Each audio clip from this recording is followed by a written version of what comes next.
gosh, thank you for coming tonight. It's great to see you all. I'm sorry, I'm Diane Jarvenpa. I'm kind of standing in for Don. He wasn't able to make it tonight, so thinking about him, but so glad that you all are here. I don't know, just for housekeeping, there's a bathroom back this way, I believe. Yeah, they're just down the hall. It's just down the hall. It's just down the hall. And we have 4 wonderful readers tonight, but before we do that, the tradition of Midstream is to go around the room and just say your name, and if you're a writer or a reader or whatever you are, and just so we know who's in our little community tonight. So I'm going to start right here. Hi, I'm Beau. I am a writer and a reader. I'm her Aunt Mary. I'm a writer and I've been writing for years. It's nice to be here. Thanks for coming. I'm Patricia Spadavecchia. I guess mostly I'm a mother. But still, even the kids are in their 90s. That never stops. That never stops. Yeah. I'm Caroline. I'm her sister and his wife, and I'm just me, just doing things that come up. They're both writers. Yeah, I believe it. Writers never. It's a secret. I do some writing and any other interest. I'm reading tonight, so good to be here. This way back. Sure. We'll just... I'm Claire, a writer, and Dutton was actually my very first creative writing teacher in high school. So like,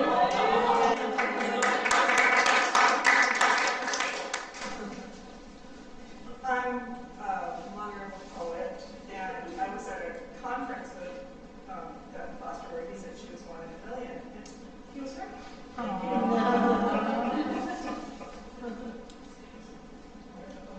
I'm Diego Vasquez Jr. I'm a member. Yeah, very famous. Paige, writer. Alice Paige. And Paul, I'm a poet, and I do all the online stuff for history.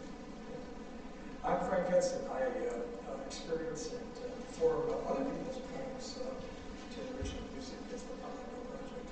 wow. Very cool. Richard Terrell, I'm a writer and co-host of Midstream. Diane, I'm a writer, journalist, and stand-up Tom, I'm a writer. Sarah Dana Riveros, I'm a poet and writer. And last but not least. Nicole Williams, writer, reader, poet, wannabe comedian. Well, welcome all of you. It's lovely.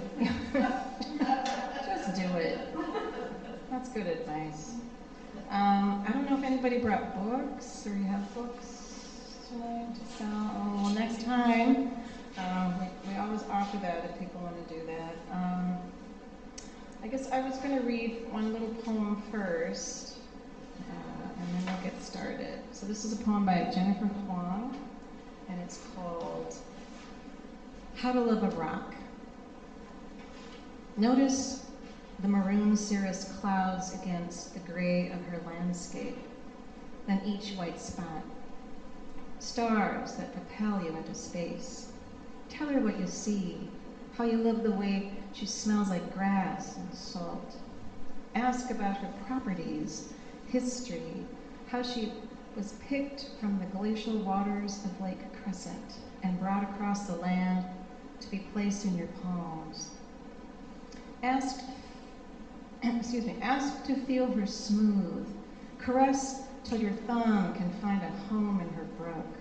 Be with her and share your day, how you jumped into a river, came out ice. How you worry now, let it go. Give her space to say not words, then when she's ready, many. So we like to start tonight with Dutton Foster. He's been retired for 18 years after 43 years teaching English and drama, directing and designing plays. Recalls being warned against dilettantism by an English professor. Dutton now describes himself as a proud dilettante and perpetual intermediate, variously drawn to landscape painting, making music, house construction, model making, birding, and yes, writing. He has authored a few published melodramas and countless song parodies for family occasions. Dutton's poems and prose often appear in cairns, an art and literature annual published by members of Unity Unitarian. Welcome, Dutton Foster.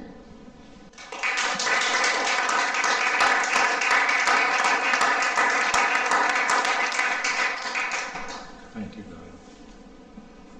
And we'll give a thought and a prayer for Don Brunnquell, who has health issues, and maybe she could be here, but he will be watching, I promised, as soon as. Yeah. You want a little more?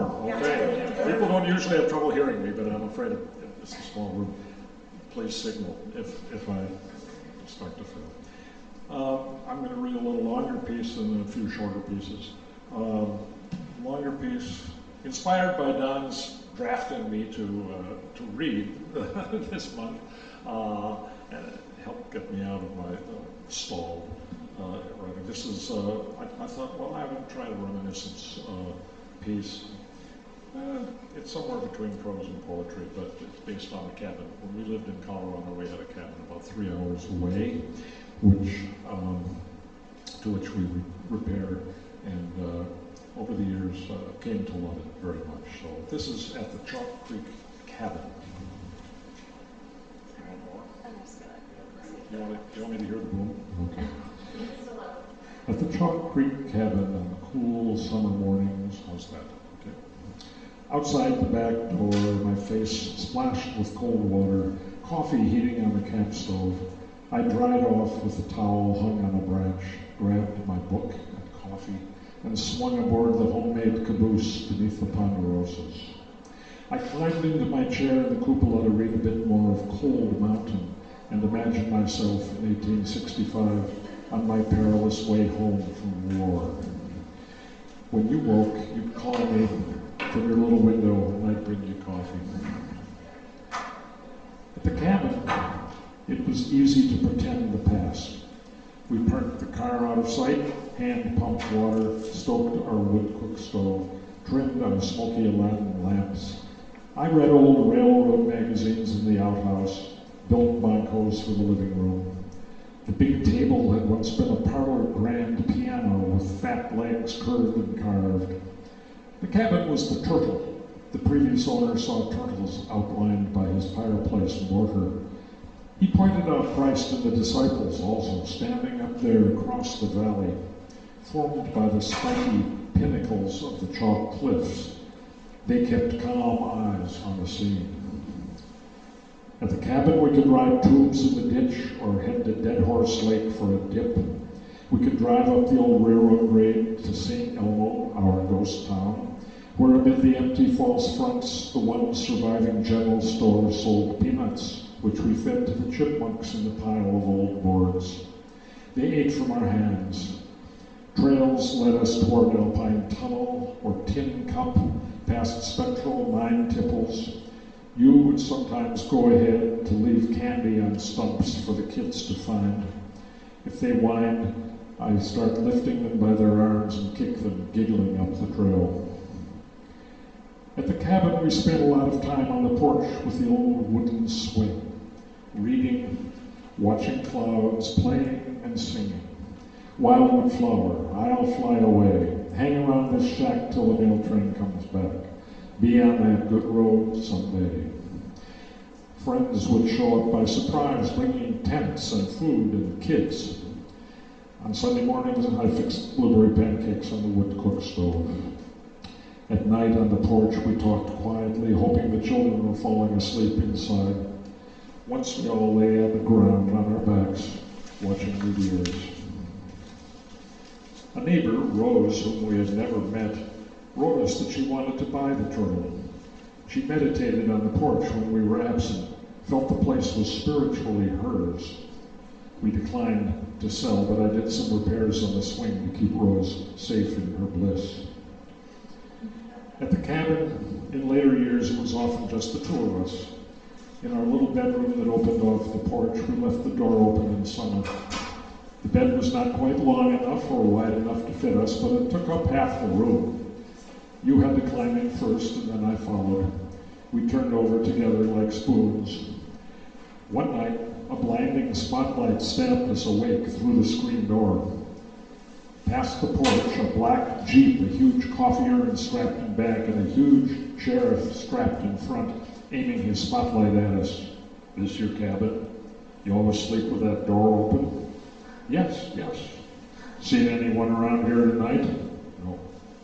A couple guys took off from the reformatory. I locked that door. Yes, thank you. At the cabin, you pointed out plants and birds for me. We had violet green swallows nesting near the outhouse and over the bedroom door. You showed me pygmy nuthatches raising a family in an old woodpecker hole. Days later, a 5-foot gopher snake scaled a tree to eat the babies. I tried to pry it off with a shovel, but no luck. The parent birds screamed. I could have chopped it in half with the axe, saved the babies, but it seemed wrong. The snake was doing what his kind do, and we too might eat meat that evening. At the cabin, our animals sometimes made plans of their own. One night, coyotes sang to our old dog, Laney, "Come out and play." We had to shut her in. One night, I skied back a quarter-mile to retrieve our younger dog, Retzel.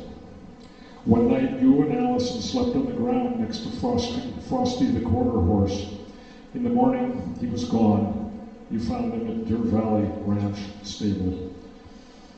After Jesus and the disciples had observed us for 39 years, we sold the turtle. We stopped by a few years ago, took pictures of the new roof, new windows. The chalk cliffs stood unchanged with their mute testament. We had once climbed panting up the slope on the back side of the cliffs. Up close, the pinnacles of the top were unchristlike, just rock, better from a distance. We sold the cabin, but kept the memories of love shared at Chalk Creek.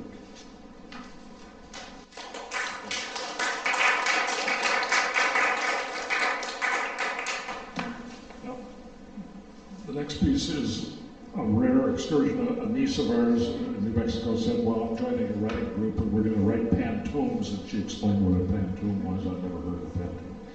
And would I join? And I said, I think I'm not going to join, but I'll try to write a pantoum. And about that time, I was reading Jill Lepore's These Truths, A History of America, a wonderful, wonderful book. And she mentioned this fellow Harry Washington, who was a slave of George Washington. And you can read about Harry on Wikipedia if you don't want to read all of Jill Lepore's book. But so I tried a pantoum, and you'll hear it has repeating lines. It's very formy form.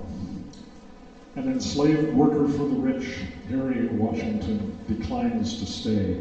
George has got him digging ditch. Harry Washington runs away.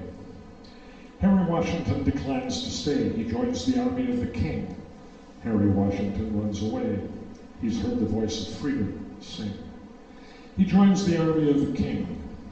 George fights for freedom for the whites. Having heard the voice of freedom sing, Harry strikes for black folks' rights. George fights for freedom for the whites. Harry writes liberty on his sash. Harry strikes for black folks' rights by taking action, brave and brash. Harry writes liberty on his sash. He joins the Brits without a hitch. By taking action, brave and brash, his reward is digging English ditch. He joins the Brits without a hitch. Dunmore puts in with the engineers. His reward is digging English ditch. He serves their cause for several years. Dunmore puts in with the engineers. Harry earns some gratitude. He serves their cause for several years. He wins a Nova Scotia interlude. Harry earns some gratitude. In Canada, he farms thin, rocky soil. He wins a Nova Scotia interlude. Trying to farm seems futile toil. In Canada, he farms thin, rocky soil. Winter is long and dark and bitter. Trying to farm seems futile toil. Visions of Africa start to glitter. Winter's long and dark and bitter. For Sierra Leone now Harry yearns. Visions of Africa start to glitter, and with his wife at length returns. For Sierra Leone now Harry yearns. Africa, an ex-slave's dream, and with his wife at length returns. But unfair taxes thwart his scheme. Africa, an ex-slave's dream, Harry hopes for prosperity, but unfair taxes thwart his scheme. Justice remains a rarity. Harry hopes for prosperity. He joins an uprising to resist. Justice remains a rarity. Troops crush the rebels hand and fist. He joins an uprising to resist. His hopes are trampled on once more. Troops crush the rebels hand and fist and drag them to a distant shore. His hopes are trampled on once more. The soldiers herd them, draped in chains, and drag them to a distant shore. Little of Harry's life remains. The soldiers herd them, draped in chains. Not much else is left to say. Little of Harry's life remains, yet his tale survives today. Harry Washington did not stay when George had got him digging ditch. Harry said, "I can be no way an enslaved worker for the rich."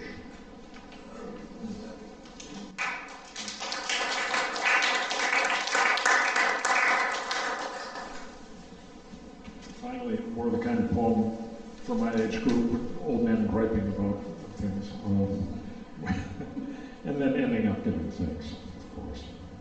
If you still run smoothly while others have been towed to the body shop or worse totaled, you tend to pat yourself on the back for safe driving and regular maintenance. No breakdowns, no rust. You are rolling, they are not. Good for you.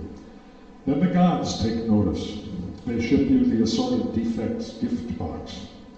Tubing corrodes, springs and shocks give out, the headlights dim. You pump some air into your leaking vanity. After all, the old engine is still ticking along. You go in for repairs, an overhaul or two. Full of hope, you're sure you'll cruise again, purring along that old highway of life as before. Window open, top down, wide open spaces, harmonizing love's old sweet song with your honeymoon. Yeah. But the gods aren't letting you off so easy. They know their business. You're not good as new. You're not burning up the road the way you remember. You're still the 1939 model, and brother, are you ever showing your age? Repent, forswear your foolish ways, and lurch on down the road as best you can, squinting at signs, counting on Honeybun to spot the deer, half fearing, half hoping that you may soon stop noticing the noisy bearing, the ominous drip. Slow down, open the window, smile and wave as others pass you. Brake for whoever wants to cross, even chipmunks. Greet them all. Thank the gods for every day they allow you on the road at all.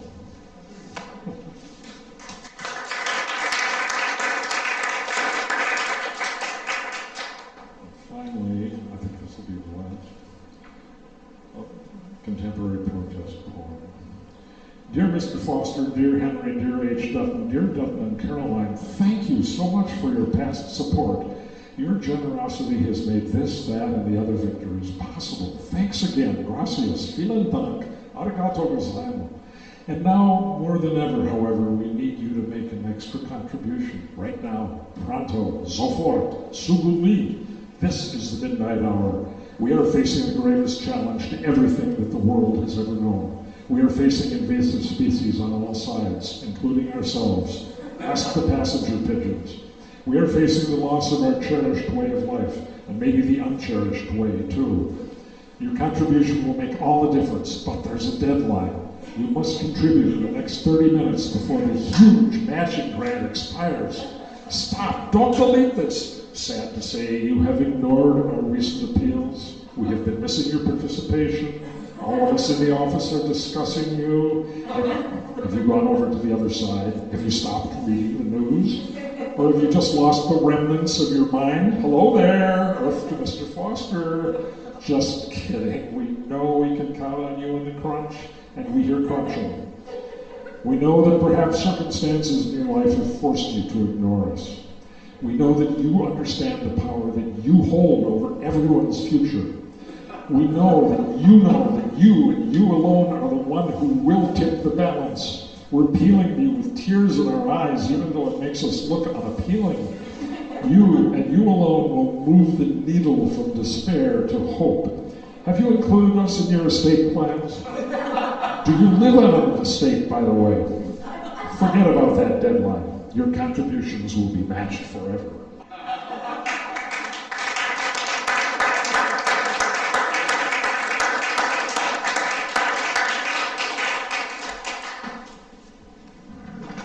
Thank you.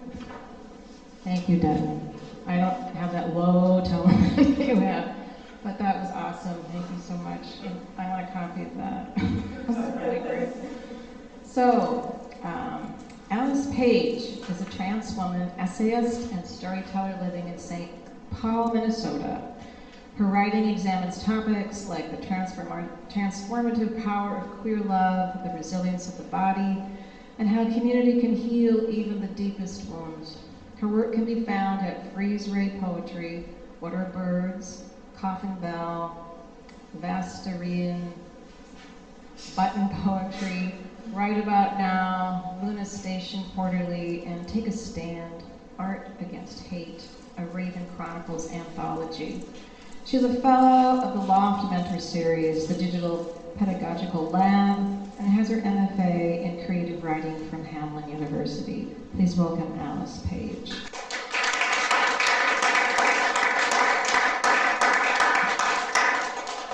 I really like the wince when you knew you said something. Yeah, you said it wrong and like winced at me. I think that should be the new policy. So for the last year, I've actually been working on a horror novel, so my poetry has only gotten weirder. I used to dabble in like horror poetry. Yeah, that's where we're going, and I get ready. And now it's what I write a lot of the time, so we're gonna get real weird tonight. The mortician rearranges the body, crowd of cadavers amazed. A rib spreader clicks over like a fishing spool. She reaches in and pulls lungs out, one after the other, as if skinned rabbits from a hat. They hang limp on a hook together. The black bag audience quickly applauds. She pauses to feel the wet pulp of the pericardial sac, a bundle of wilting plastic around the heart, pushes it against her slippery rubber gloves, capillary sludge, and raises the hand to her tongue to taste, transforms the body to a delicacy.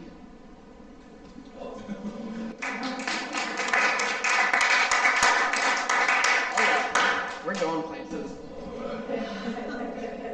That's the oldest and least weird one. All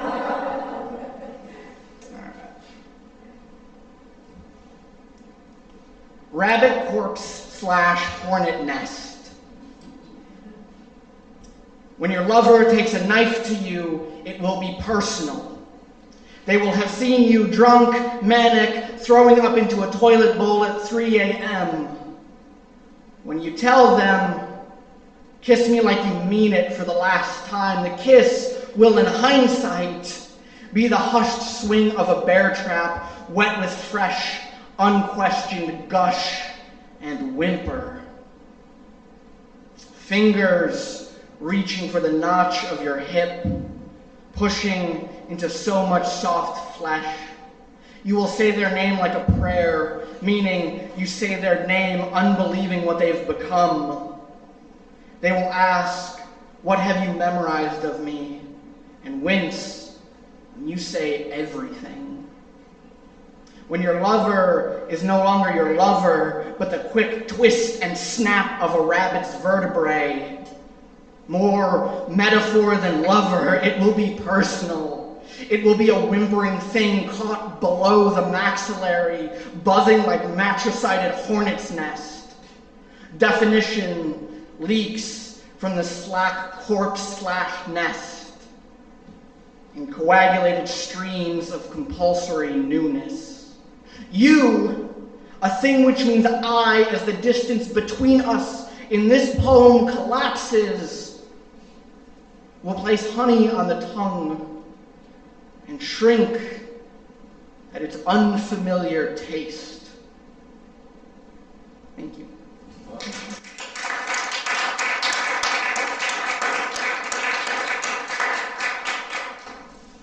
All right, this one's just straight up gratuitous and fun. The sunless cell. The sunless cell reeks of meat. Thick, sloughing sheets of flash lap against its scratch-laden walls. Writhing echoes below with no below to be seen. Just sick pools of sticky once person. This slurry, it clings between the toes. The sunless cell is in us. It is the flapping ventricles, the string quartet plucking away at cordia tendentia. It is the swelling of the large intestine with so much shit. The sunless cell is around us. Can't you smell everything suiciding at its approach? Cosmic teeth, oh so sharp. A beggar at the feast, begging for marrow. Oh, how the world's marrow grows with tumors, bulbous pulsing cilia that wave on the end with such tickling fervor. I have been here for weeks. I have eaten of the sunless cell. I have forgotten my name. I crawl on all fours.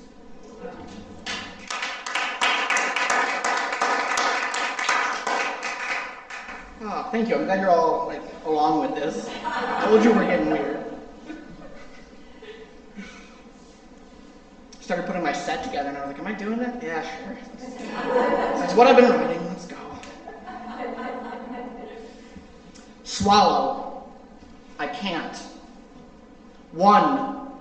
Fresh blood coats the gums. Runs, really. Sticky and copper. You nearly can't stomach the taste of me. What is love if not to eat? My flesh down like marigolds. The pollen clings between your fingers. The off-white of bone peeking through like the inner thigh, tantalizing beneath the dress's slit. You cannot help but look. You cannot help but touch. 2. I miss you. You said that so often in the final hours, as if I was already gone. This consumption is slow, and you made it mercilessly slower, weighed it down with your furtive glances. I could not look at you as you piled my ragged skin in your mouth, a flag for my soft country lilting from your lips. You could not look at me as you reached with your tongue for my throat. Once, you would have been so careful to not break skin, and I would have groaned with pleasure into an air thick with love and salt.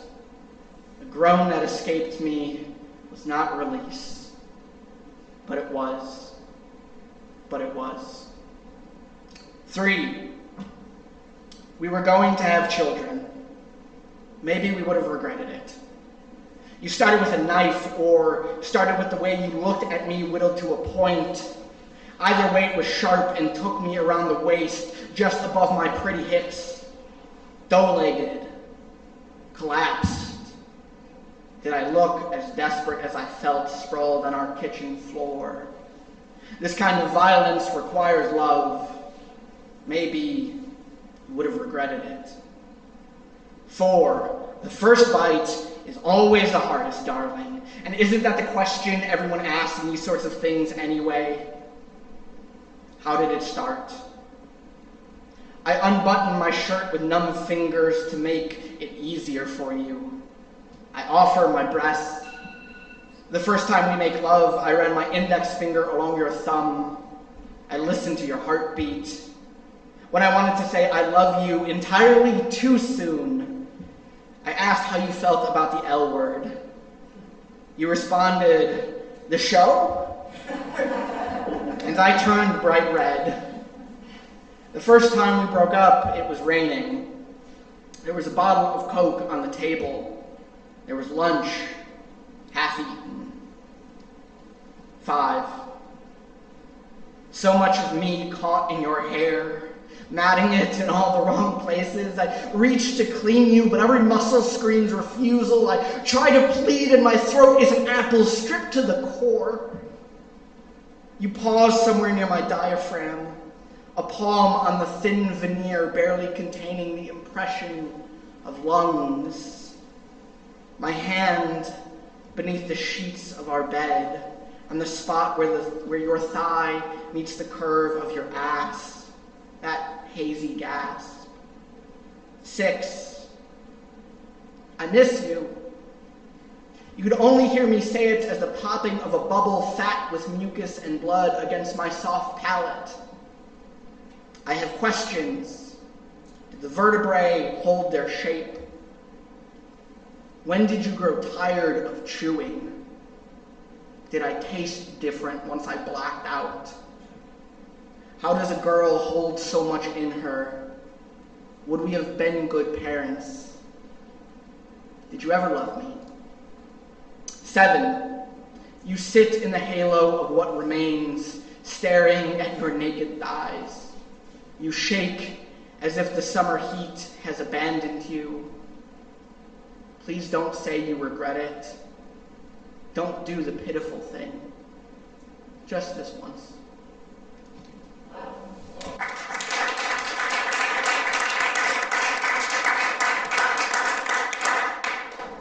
All right, I got one more.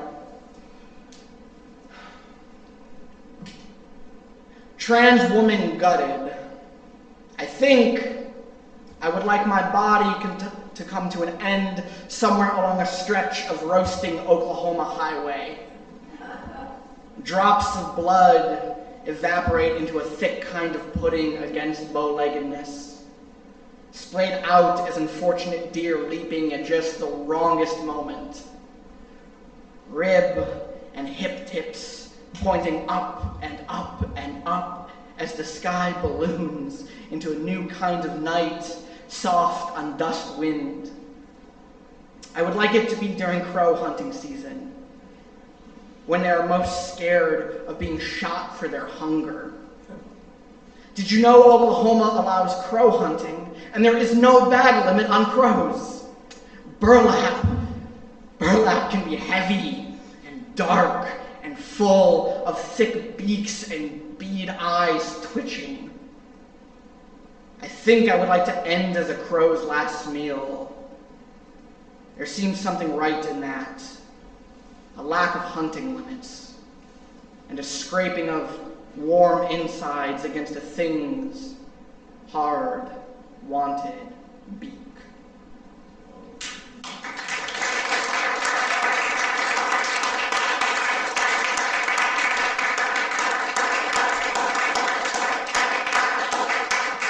Thank you, Alice Paige. That was incredible. I'm a big fan of horror poetry now. We need more. So, Beau RaRa is the love child of the moon and the land of 10,000 lakes. Their occupation is kicking down sandcastles with a 5-year plan of dismantling decaying institutions. They have a dual degree in creative writing and law. Amateur aerialist, poet, and restorative practitioner, Beau fiercely believes we belong to each other. Welcome, Beau.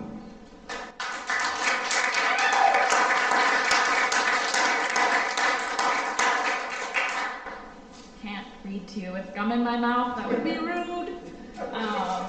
And I'm incidentally here with Alice, which is really wonderful because we were at Hamlin at the same time. So I'm honored to share this space with you all tonight. The pandemic, which is just a state of being, it seems now. These are all poems from this time. I write a poem every day of April each year. So there will be a lot of spring in this. And it's, just a really wonderful ritual. If I don't write the rest of the year, I at least have 30 poems. So here's the ones that I most wanted to share with you tonight. The first is my favorite color. I said green. I meant the temperature of moss against my cheek. I meant basil leaves perfume in the passenger seat on the drive home to make pesto. I meant the end of a bruise before it turns purple-brown. I meant the tight curl of new growth on my monstera. I meant mint smoke. I meant the impossibility of photosynthesis through leaving my tongue hanging out for the sun. I meant labradorite. I meant where the sunset catches my eyes and illuminates hues I have never known for someone else to witness. I meant dragonfly wing. I meant the momentary shine and mother of pearl. I meant more. I said less.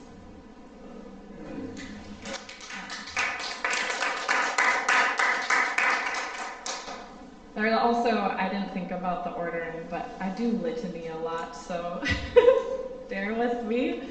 Ways I have been loved by my friends the past year, which was a very hard year. It was 2020. The first watermelon picked from the vine at the farm, baby plants, breakup coffee Venmo, eucalyptus sprig to hang in my shower, and string cheese. No questions asked, got in the car, told me to dress up fancy to go grocery shopping, picked me up when I couldn't get out of bed.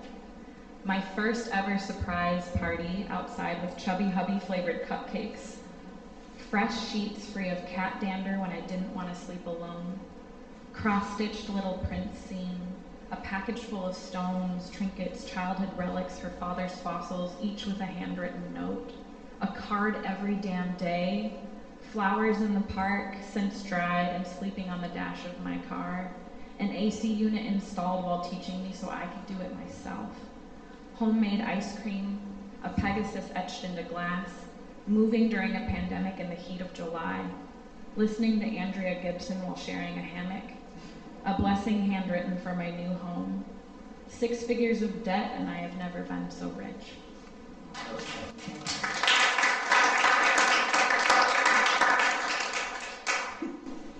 Okay, just to break them up, I'm gonna switch it. So this is just called Today. I sat on the bridge that held me through midnight on my first summer back. I sat alone, eating tacos. I faced upstream to watch what's coming. That night, I was looking downstream, cool air rising from the winding slick serpent waters. That night, high school sweetheart's hand in my own. Now his house in North is sold. No dog trying to lick the backs of my knees, deep in the bottle elsewhere. I once thought myself a ship, a magic trick, slipping myself into the belly of glass. Now, the magic is staying in my body while somehow loosening my grip on everything that does not grip back.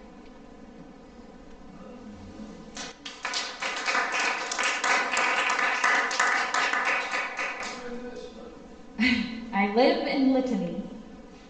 Burnt soot rim of spent candles, butt end of lemon bread, raised purple scar that changes hue with the weather, chipped lip of black blue hand-thrown mug, coffee-stained carafe glass, geometry of writer's bump on middle finger, palm leaves brittle and lost under the pew, eyelash comma inked onto a cheek, loose red thread of off-cuff grazing wrist, sticky honey, dreg omens, gasoline rainbow on asphalt, singed hair curling in on itself, water-stained return address, bleeding milk gray, ash snow of former coals.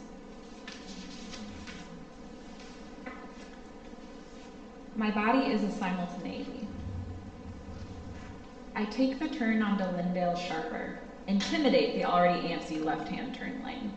And there's a sound sort of like Skittles, but uniform Skittles. Skittles rolling in a row. A mechanical pencil in the passenger side door from last summer. And a whole universe of feelings bursts from the sound. Crosswords, couches, mornings, hands intertwined. 2 people who can read themselves in one poem. And then the universe contracts. I'm driving straight. A white man with a shaved head rolls a round wooden table to the curb and I smell Camel cigarettes. Now I stand in my brother's workshop, close my eyes, breathe deep the fresh wood shavings, open my eyes and I am in Scottsdale, a red mark etched above my right brow by the table saw. Somehow, I am parked along the melted curbside where everything is banana peel brown and mushy. Home. All of it. Home. None of it. All in 10 blocks time.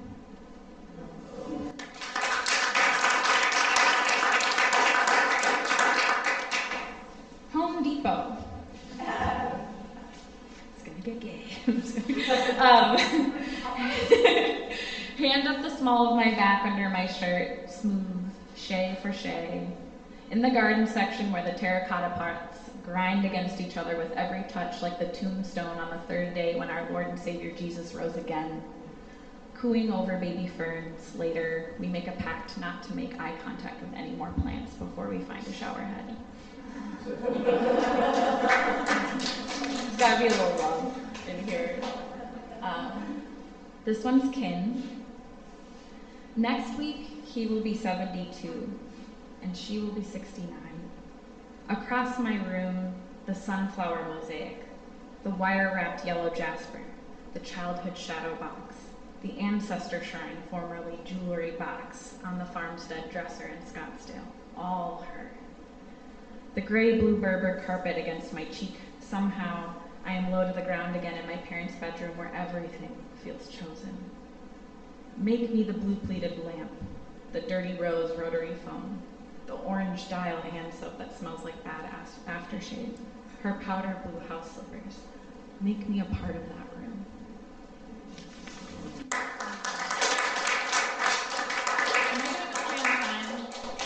Okay. This one is for my nephew, Owen. Little O. He's not little anymore. He's big. Do forehead kisses live forever? I hope so. Swaddled in my arms, a heater like me, you would sweat even in winter. Earth Day baby, little kindred bowl, growing as tender as you are tall. You are brave to feel so much. On admitted student day for law school, you said, they're going to fall in love with you. And I protested, even though I knew you meant with my heart. I ran my fingers over this memory to stay warm on the cold days of spring, where I begin to wonder if it will ever be summer again.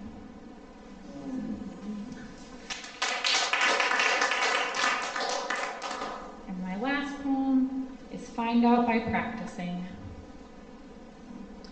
I felt the berry burst, but the fruit was also me, as warm as me beneath my own heel. The sidewalk stained blackberry, black, purple, black, pulmonary, very, very black. A stain spread across my tan sandal, and it took a few blocks and however many steps to make peace with skin that could not be unbroken. Not my own, but somehow in my bones. And later the stain carried me through the reverie of the day. I took a picture and the stain was old now. The white callus of my heel, my mother's. The handheld marrow-color pumice stone conjured. How one of my favorite things was when she trimmed my nails. How delicate her hold of each finger was. The tissue spread beneath my palm to catch the crescent moons as they fell from the sky hand. I want to be that gentle. So gentle, you can close your eyes with me. Close your eyes with me and imagine every time someone speaks, there is at least a second, if not third and fourth meaning to what is said. If you cannot hear correctly, there will be consequences. You listen so hard it is painful to wake up most days because you are so tired from combing the fingers of your mind over every conversation. A therapist tells you, you get to believe what people say. What if they lie? That's on them.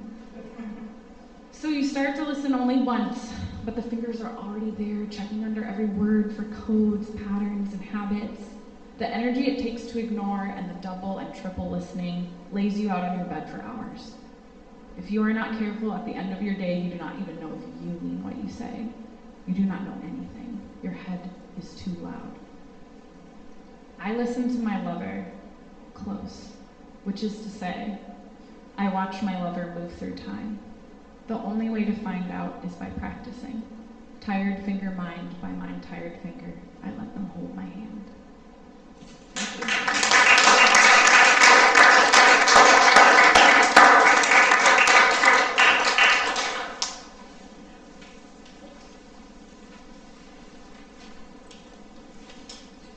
I want to be that Thank you so much. Oh, that was really, really beautiful. So this is the part in the evening where we ask for a little help. The church has been so generous in letting us use the space, and so we pass a little basket around, and if you want to give a little contribution so we can keep reading here. We're so grateful to have a space here after so long being on Zoom and missing our Papa John space, but we are here now, and we'll just pass that around while I introduce our last reader. Cole W. Williams is an arrow-slinging idealist, advocate for critical thinking and curiosity, an all-or-nothing type of gal. A gold miner for truth, passionately supporting emerging artists, randomly writing her own words. She stands for water and for the river. She plants seeds of inspiration wherever she goes as the muse of being exactly who you are. Williams recently published Never Lonely, a picture book about paddlefish and ecological strain. Her upcoming work will be featured in Waterstone Review, Journal X, and Ran Off with the Star Fell Soon, and is currently working on land grant restoration projects in her watershed. Please welcome Cole W. Williams.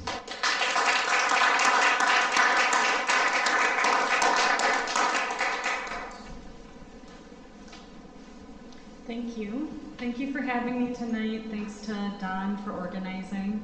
And it's a pleasure to share the stage with the other readers and hear your lovely word art. Tonight I'm going to start with actually a short reading. I was camping this week and I read Poetry on the Side of Nature. It's an essay with poems by Thomas R. Smith. And a friend and a mentor of mine, and in Thomas's book he writes, "The poem, as a direct communication from one human heart and mind to another, offers a small but potent way to increase empathy for the world beyond our ego boundaries, enlarging our capacity for feeling the reality and intrinsic worth of other beings with whom we share the planet. Thus, poets can play a modest but significant part in the struggle for the future now before us. In the long run, there are no real protections from the destructive actions being taken in our names if we do not act now. Toward that action, poetry can help to establish an empathetic imagination, our interconnectedness with all of life, and motivate more active expressions of love for the earth. Whenever I'm overwhelmed by all the things, I return to nature poetry, and I'm so happy to be back here this week. So tonight I'm going to read mostly poems of place. They're either going to be about the Twin Cities or they're going to be about nature. I'm going to begin with a three-part poem. Let's set this down. A three-part poem. It's called Elegia Infinitum. It's going to go in reverse. So 3, 2, 1, and it ends with an erasure, so bear with me through that. 3. I stood waxing for a compromise. The mayor caught my eye. He connected with every word. His 2 old-school buddies, city council members, looked beyond the long crowd. X-ray vision burning baseball diamonds. Black shades like bodyguards, expressionless, terse lips, stiff backs, buffering people from inlaid annoyances. I wanted something to work, so I went for compromise. Listen, low-impact development may allow portions of your parkland to be preserved. Not far, sugary maples shading sweet days, lone oaks marking acreage, misplaced blue spruce, all currently being bulldozed. I thought, they really will take everything.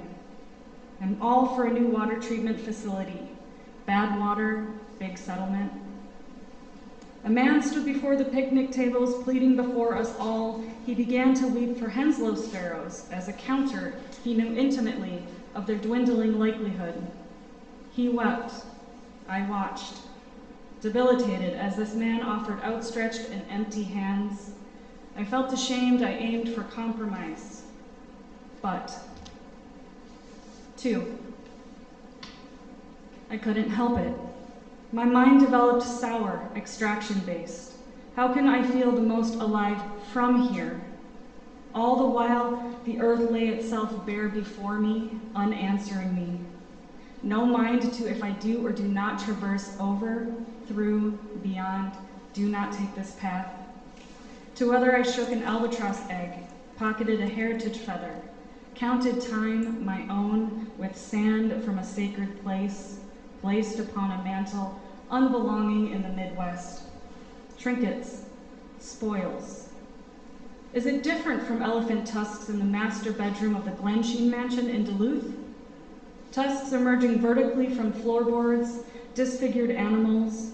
Minutes later, I daydreamt of how I too would hoist a garden room of jade from the earth if I could, sipping tea, marveling at my edge of sea, a miner, a magpie, a bowerbird, a troll. Do I belong here? Have I evolved too softly? Was it I that abandoned the earth some eon ago, yesterday, and not the earth abandoning me? 1. Erasure of the United Nations Summary for Policymakers of the Global Assessment Report on Biodiversity. Mother Earth, vital sense of place upon which humanity as a whole depends. The value of soil, wild freshwater and the sea, wild relatives, wild birds, wild pathogens, weeds widespread in human history, old growth oil spills of alien fuel. Among the local communities, local livelihoods, traditional livelihoods, local knowledge, indigenous. Declines in nature have greater impact on women and girls, negatively impacted. Visions of a good quality of life that do not entail ever-increasing material consumption. The application of free, nature, vital. The forest has provisions of food and feed, fibers, flour, fresh water. Human is dominant on land, with loss well established. Invasive alien species, the anthropogenic blender, can be noticeably human-driven and favors control. Today, home on the planet in terms of direct exploitation are overfished, upwelling regions, illegal, unreported, as the ice melts shallow waters across the planet since 1970. Nature for no poverty, zero hunger, full support, and take into account business as usual among the affluent, inter alia, voluntary moratoria.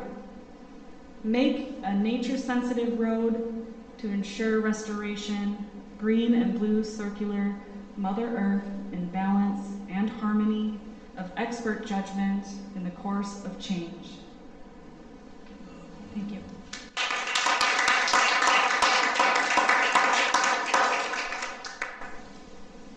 This next piece I wrote with a group called Witness Workshop Writing, or something, with Nancy. We were invited to the Lake of the Isles to just write about what we saw, and then we submitted our writing to the Park Board of Minneapolis to hopefully recreate a new vision for the Lake of the Isles new design. I wrote a few pieces. This piece is called Barriers. Inside, an eastern sun glared hazy beams of light through the church rose window where deep purple stained the pew's oxblood gold. Outside, the church cross bore itself to the morning. The clock bore itself onto 11 a.m. as a fire truck with ladder ached and moaned to enter this boulevard of winding paths. Crossing. There are only so many ways one can cross barriers. Traffic of hidden faces, 6 degrees of separation from here to the water's edge. Shine as if the glaring sun shone on a beetle's shell, a bonanza of crossings with 9 green eyes. Barrier. A man in black walks down the center of a road approaching the park and crosses unaware of traffic, unaware of barriers. On his back, a small guitar swayed with each footstep, raising the gravel to a sandpaper cadence. Away he went, tangentially, through it all.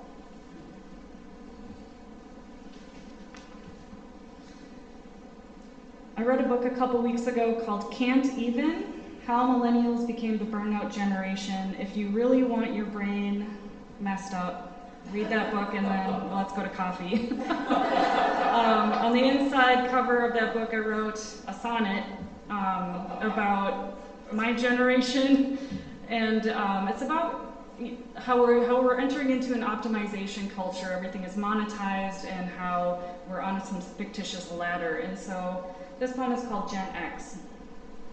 My parents had sold the ladder already. Could have been a garage sale, maybe online. Though I recalled an old worn wood handmade ladder with moss growing through the round legs covered in memories, unnamed craftsmanship, and the brazen idea your hands could do the impossible. So I went out searching for that old relic, all the way to the farm, and I parked out where no one else could see what I searched for. There it was, just as I had remembered it, shrunken with age, buried in soil and long reed grasses. The bent shepherd hooks rusted out. There was an inherent beauty, but I hoisted the ladder and I set it against the wall.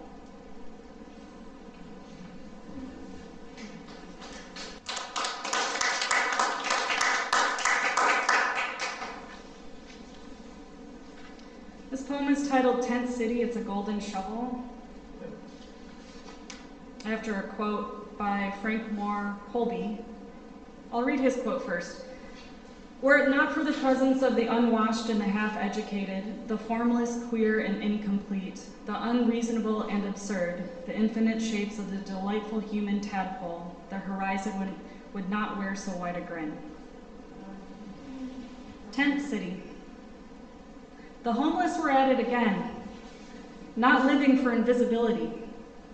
The sun's presence pressed upon lean-tos made of civil debris, portable grills, the shopping cart full and unwashed, stacks of clean firewood neatly chopped, and bikes, so many bikes, the aerial configuration disorganized, half-educated, no rhyme, no reason, no need to maximize the square footage of lots stationed along the formless river plains. Tell me, is the camp much different from the queer bohemian flats of old Minneapolis?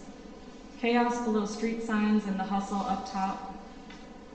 Are the stories incomplete? Every day we pass while waiting for the Robert Street light. An unreasonable lot they are, the woman yelled to me. And through our truck windows, she said, absurd, the tent city denied our welfare. The man chimed in, they only want money. Their infinite darkness, mounds of miscellaneous shapes. I see sleeping bags of bodies, I spy red. Where's the police? Our delightful solution to remove human tendencies disfavorable. Like a tadpole, make them disappear. The takeout food tossed over the bridge, a horizon cluttered with remnants of living. Would placing them indoors soften the contrast? Not only help them, but help us too. They wear an uncomfortable defiance, one so strong it's indiscernible. On the wide boulevard of the tent city, I spy a child playing, laughing. I saw them grin.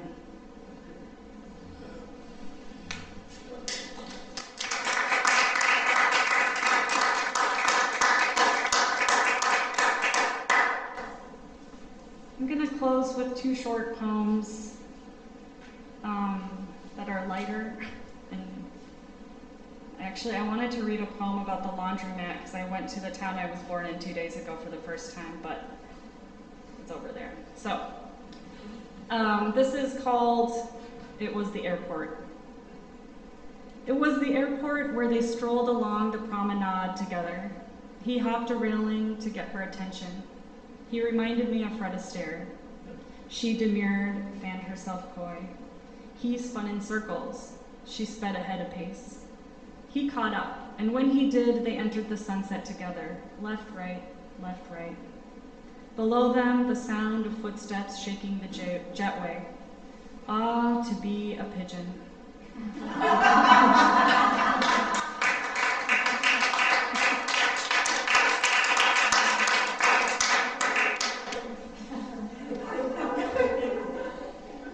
They were pretty cute.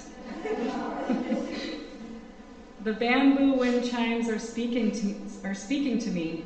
Dunk, dunk, dunk, dunk. Why aren't you ambling through life like this? I'll pause and let you hear the crickets. Thank you.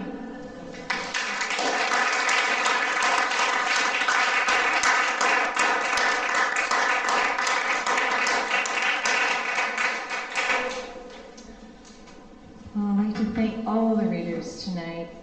Thank you to Dutton Foster, Alice Paige, Beau, RaRa, and Nicole W. Williams. Really, really wonderful readers, really wonderful words. Thank you for being here. I don't know who the readers are in October, but it's October 13th. So come back, check it out. Well, and if you need, I didn't put it out, but if you want to be on our email list, you can do that. You can go to the website as well, Midstream. What is it, Paul? Midstream Reading Series.wordpress.org. Say that really loud. Midstream Reading Series.wordpress.org. Yeah. Did you hear that? In case you wanted, unless you're not already. But thank you so much for coming. This was a really lovely evening. It was nice to hear Thomas R. Smith's words here tonight too. That was really special. So we will see you hopefully in October at other readings as well. Some people, another tradition is to go to Sweeties afterwards, so if you want to do that, you're welcome to. Otherwise, take good care. It's a lovely evening, still dark now, but still enjoy a beautiful night. Thank you so much.